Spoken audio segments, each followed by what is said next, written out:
I would like to call to stage Paul VanRaden, our colleague and from USDA. We challenged Paul to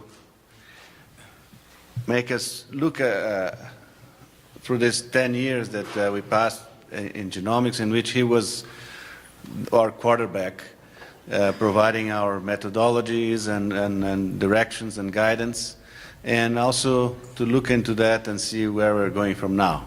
So Paul, the floor is yours. Genomic selection, achievements in the last decade, and plans for the next.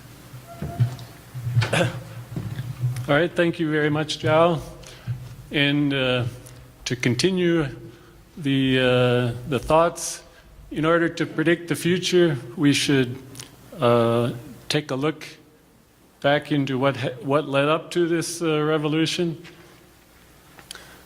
So mine started out with the 1865 paper from Mendel, but surprisingly nobody read the paper for 35 years because they were more interested in cattle or corn or soybeans or alfalfa. Nobody cared about peas, and they didn't really see how one trait or one species could be relevant to another.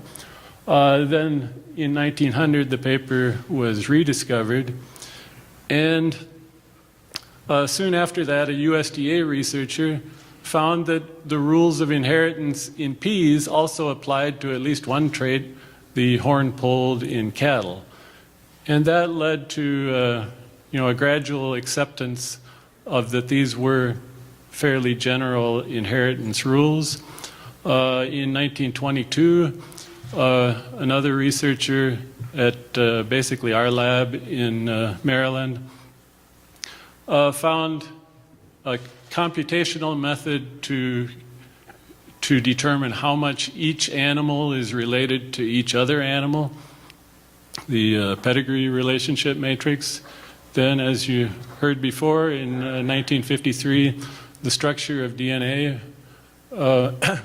was discovered, and that basically proved soon after that all living things have basically the same inheritance mechanism. But it took like 50 years after the discovery of the pedigree relationship matrix before we actually began using that to calculate the genetic rankings.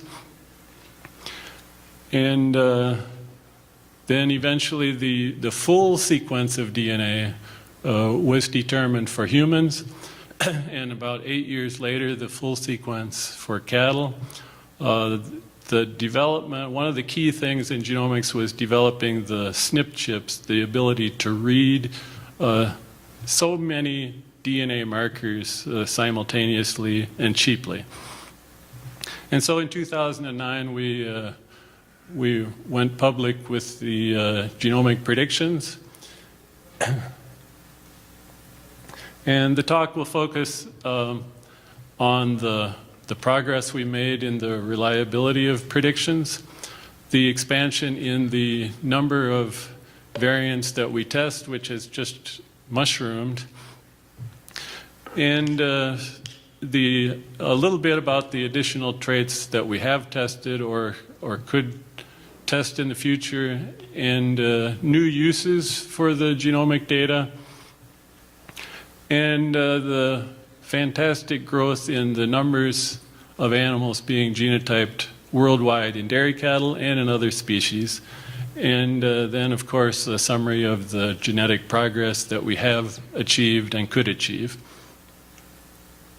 So this was a slide I used from almost exactly 10 years ago at a conference in Texas, saying, hey, we have adopted genomic selection. This shows how many genotyped animals we had in each of the main countries. We started out at that time when we went official with 22,000 genotyped, mostly genotyped bulls. And in the other countries, we were all starting out with just a few thousand, but they were genotypes of the important bulls.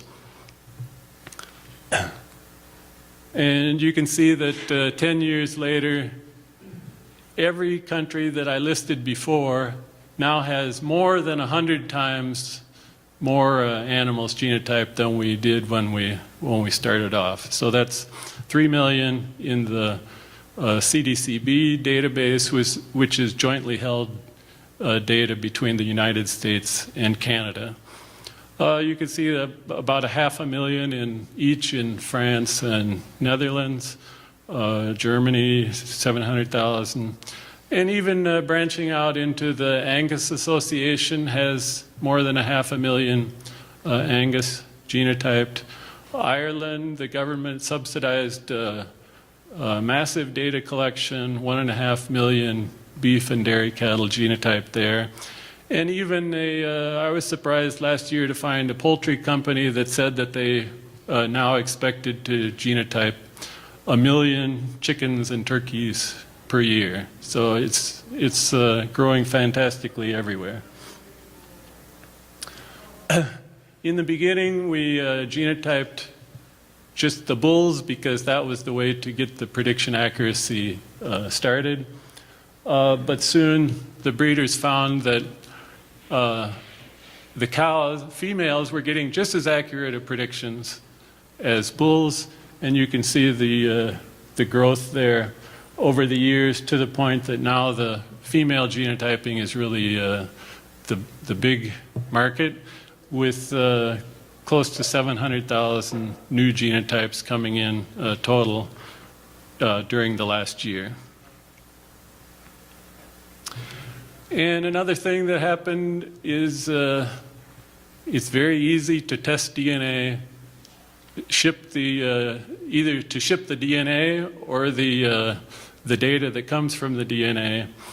And so besides having 2.5 million animals genotyped, dairy cattle genotyped in the CDCB database from North America, also 200,000 from Western Europe, about 8,000 from Eastern Europe, 23,000 animals with genotypes from Asia in the database, 18,000 from Australia, New Zealand, about 2,000 from Africa, and 27,000 from Central and South America. So obviously this has become a much more international business than what we may have expected 10 years ago. And so I was curious to know what kind of animals are they genotyping around the world. And so this is just a summary of the top 10 animals in each of those countries that are part of the database. And the first few countries listed here are probably, as you would expect, the leading countries. Then there are some like Czech Republic with some high quality animals, China right there between France and Australia in terms of the elite animals, Argentina makes it into the list, Vietnam, and so this is I think it shows that as we export, especially as we export these animals to other countries, they genotype them. They're finding very high quality genetics. And even in countries such as Indonesia, Ukraine, Pakistan, Greece, Uruguay, the top animals in those countries are better than the low animals in almost any of the herds here. And so it's nice to be able to make those comparisons internationally. So especially in the beginning, and for some of the smaller breeds, we've had formal genotype exchanges to try to improve the reliability of predictions. The cooperation with Canada was due to this cooperative dairy data repository, where we had DNA on all of the North American bulls together, because in order to estimate effects, the very small effects of individual genes, it does take a lot of data, a very large database. So then soon after, we had all the bulls from the UK and Italy, in the brown Swiss. Basically all the bulls from the whole world are in the database. Jersey exchange with Denmark, an exchange with the British Guernsey population, and then more recently adding all the bulls from Japan, Switzerland, and a lot of the bulls from Germany now. So this is a story of going from no data in terms of genetics. All we had was, we called ourselves geneticists, but we only had pedigrees and phenotypes until about 1995.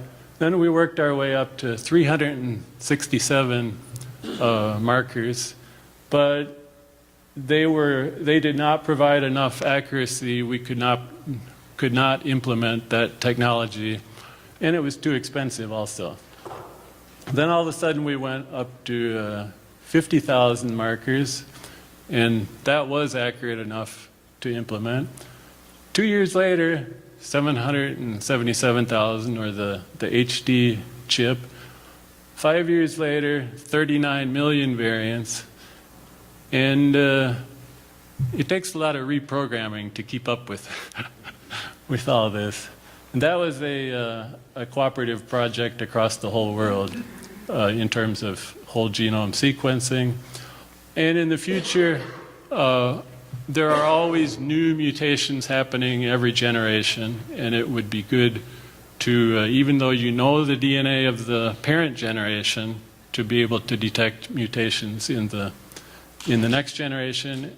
And as Jack said, this epigenetic control is something we really haven't done officially yet, but could be coming in the future.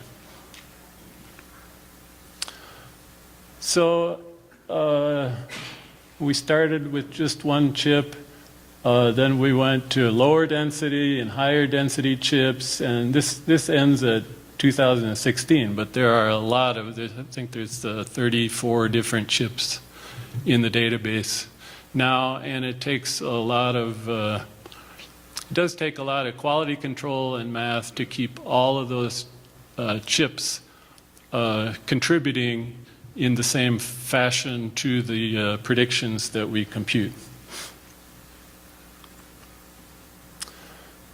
And we had gone from 50,000 up to 60,000 SNPs, and then in December we moved up to almost 80,000 SNPs in the predictions because we had been doing projects using the high density chip and sequence data to try to find the new mutations or new variants that were causing the most difference among the traits, and then we add those directly into the chips. Or sorry, the laboratories add them into the chips, and we add them into our list of markers used. And that includes some direct gene tests that are just affecting traits like milk fat protein, and also these fertility haplotypes where when we discover the real mutations, then we substitute and use those directly.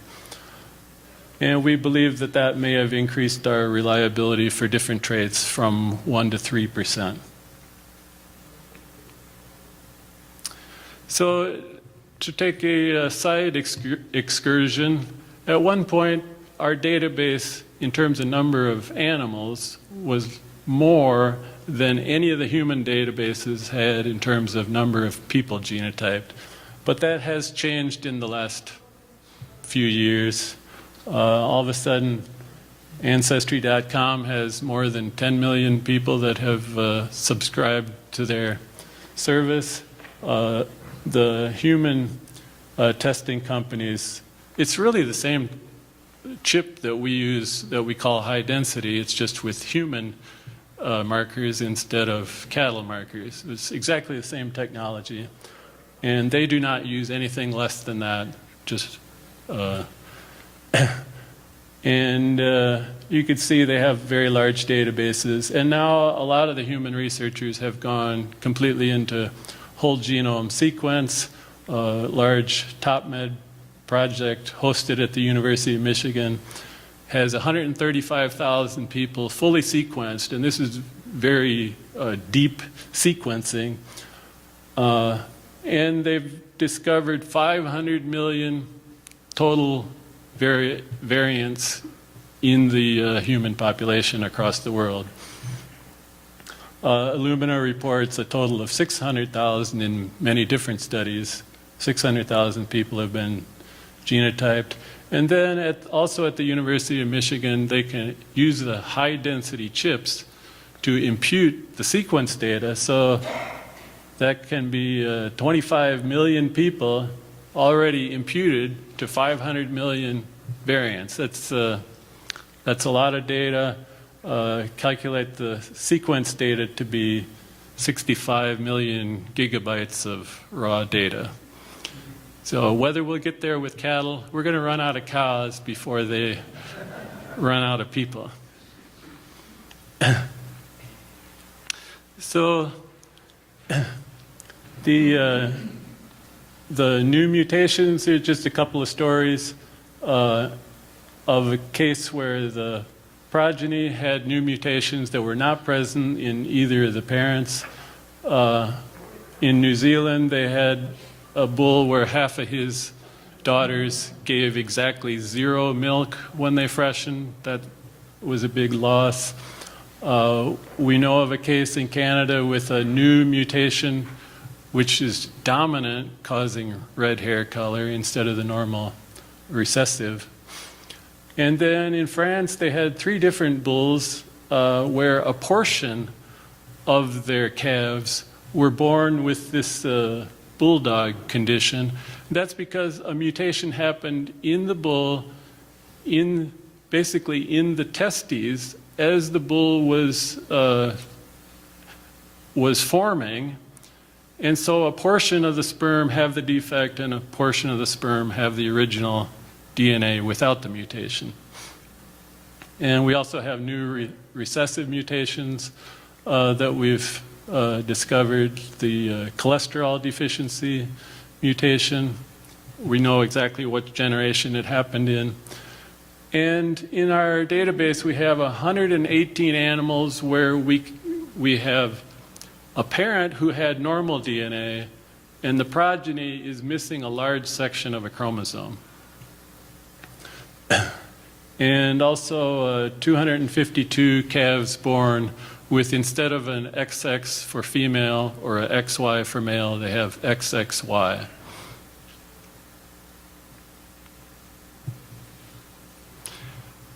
Okay, so I won't say a lot about traits.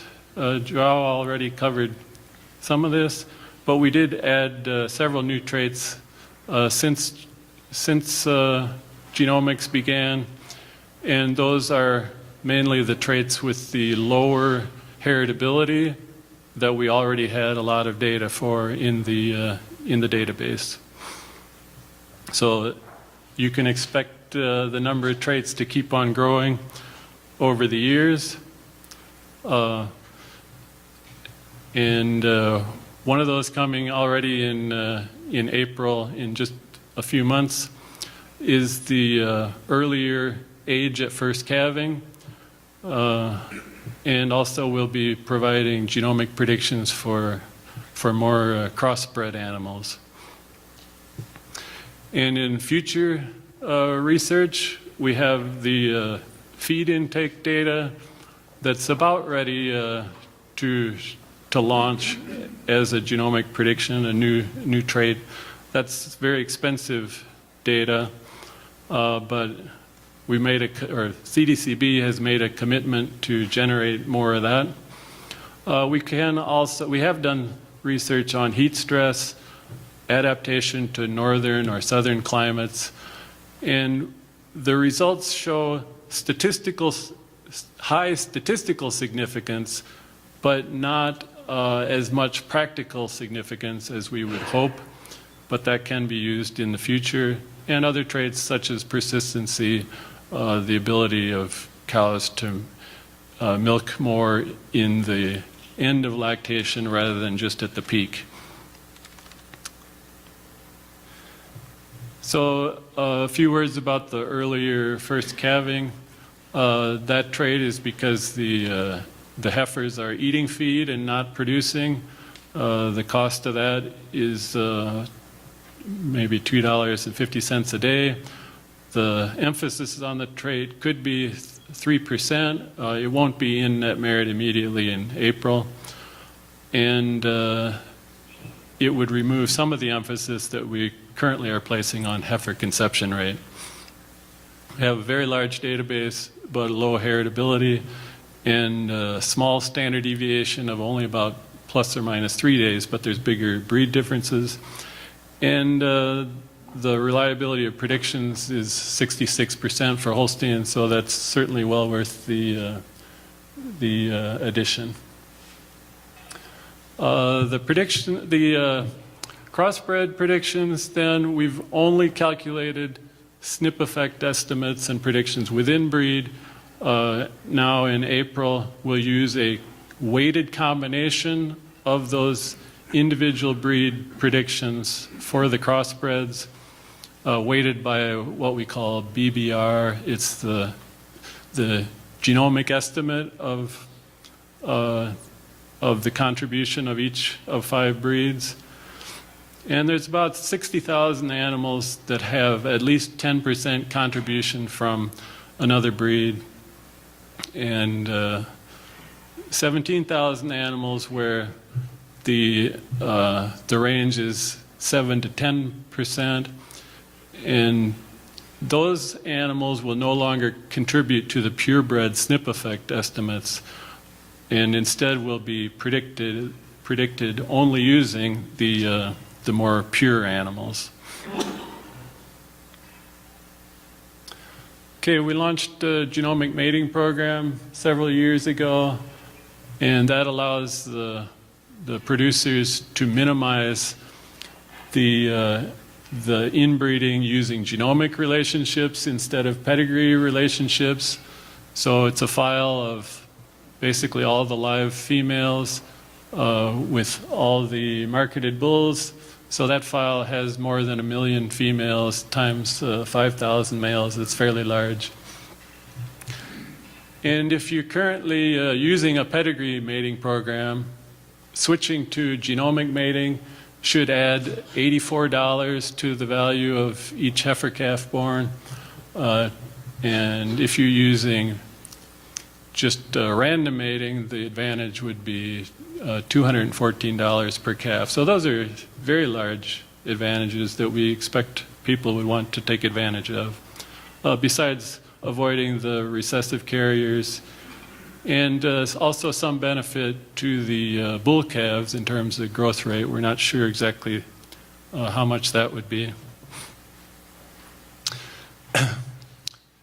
So this is sort of the background of how genomics works. It allows us to trace exactly where the DNA comes from for each animal, from the sire, dam, the grandparents and great-grandparents. And that's a lot more information than we had before with just a simple pedigree. And because we have all of that detailed knowledge about where all this DNA is coming from, if you don't have a pedigree and the sire of the calf is in our genomic database, we can discover who that sire is basically 100% of the time.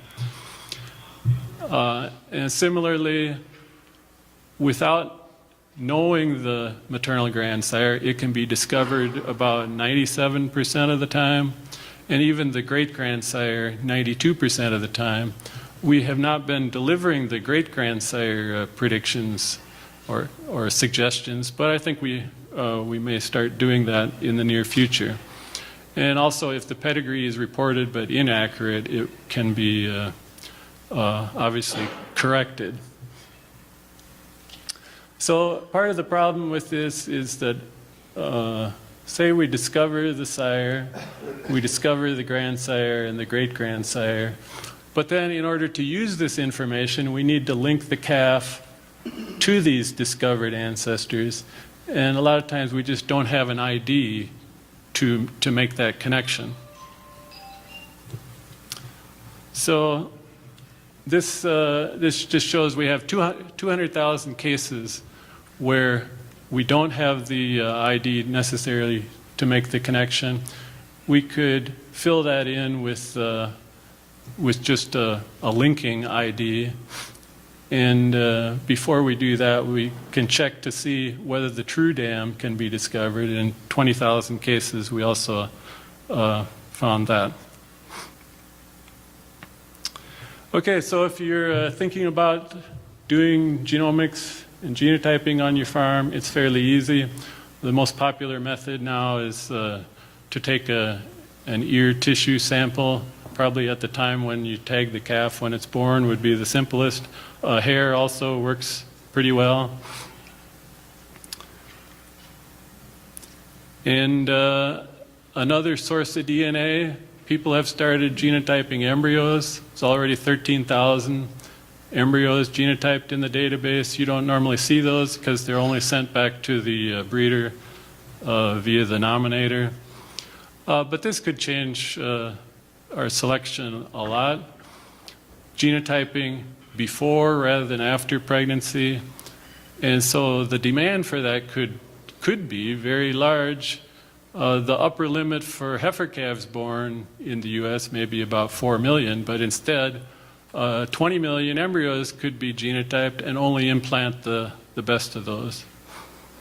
That would require a switch to more extensive use of ET, not just AI. Okay, I think it's been mentioned that the generation interval has decreased a lot. We're getting, in some cases, close to the physiological limit. And as a result, the progress has gone up a lot, and especially on the sire side.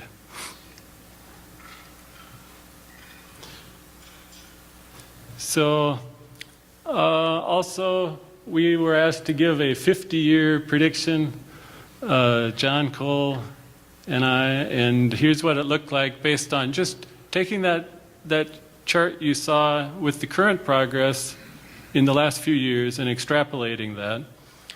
So this was the mean for the Holstein population at the current time. The extrapolation in terms of breeding values of how much progress should be achieved, and then this is what the cows should look like in 2067. So you can see an average of pounds fat going from 1,000 to 1,500, protein from 800 to 1,100. Productive life off the charts. That means cows could live a lot longer. They probably won't be held in the herds that long. And the body size going from 1,500 now down maybe halfway toward where jerseys are at. So a lot more production, a lot more efficient production. Pregnancy rate, instead of 30, up to 55. Cow conception rate, up to 77, more than double. I think we have Jack says that is possible. And also sort of a similar story for heifer conception rate. And finally, breeding in a petri dish, we know which animal has the best chromosome 1. We know of a different animal that has the best chromosome 2, best chromosome 3. If we could just pull those individual chromosomes out and put them all together, we would get this top net merit animal, which is plus 7,500 for net merit. If you can do that tomorrow, you will make a lot of money.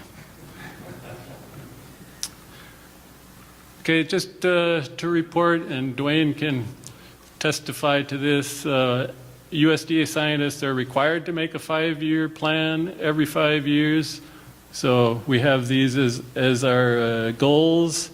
And if you really want to read the details of 30 pages, that's available on our website. So we are in the habit of looking forward. And to summarize the last 10 years, obviously these DNA predictions have improved a lot. As we've expanded our data sets, included more traits, and we've also come up with many new uses for the technology. In April, we'll have predictions for crossbreds and one more new trait, early first calving. We expect that in the future, we'll start using even more gene tests instead of just markers, and probably growth in international genotyping. And finally, the methods that were developed for dairy cattle are now used widely in beef, swine, poultry, humans, corn, alfalfa, soybeans, and even I read a couple papers about peas. So I'm sure that Mendel would be pleased that what goes around comes around. So I'd like to thank CDCB and the industry suppliers for the data, genotyping labs for adding many of these new interesting SNPs onto their chips, the taxpayers for funding, and with that, I thank you for your attention.